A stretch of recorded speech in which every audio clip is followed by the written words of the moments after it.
Vendredi, l'ONU déclare officiellement l'état de famine à Gaza.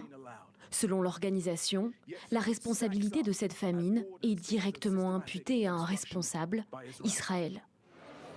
Malgré les images et les rapports officiels d'experts, Jérusalem nie l'existence d'une famine à Gaza et parle d'un mensonge éhonté. Israël n'a pas de politique de famine. Israël a une politique de prévention de la famine.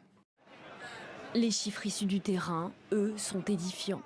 98% des terres agricoles ont été détruites, alors qu'avant la guerre, la bande de Gaza était en grande partie autosuffisante en matière alimentaire.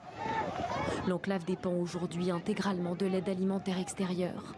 Mais celle-ci est bloquée par Israël. Entre le 1er mars et le 19 mai, la bande de Gaza a été soumise à un blocus total.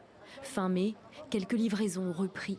160 camions par jour en moyenne en juillet et août, alors que 600 camions quotidiens sont nécessaires selon l'ONU. Des alertes sur le risque de la famine dans la bande de Gaza sont émises dès janvier 2024 par le Programme alimentaire mondial. Fin juillet 2025, un collectif rassemblant experts et ONG estime qu'une personne sur 3 ne peut pas se nourrir pendant plusieurs jours d'affilée. Le 22 août, le même collectif estime que 26% de la population à Gaza a atteint le stade 5 sur l'échelle de l'insécurité alimentaire.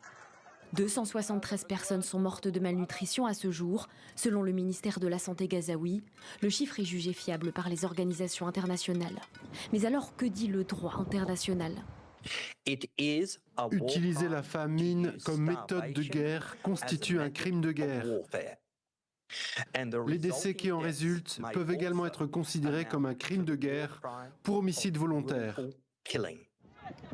L'article 54 du protocole additionnel aux conventions de Genève interdit d'utiliser la famine contre les civils comme méthode de guerre. Quant à l'article 8 du statut de Rome de la Cour pénale internationale, il qualifie de crime de guerre l'emploi délibéré de la famine.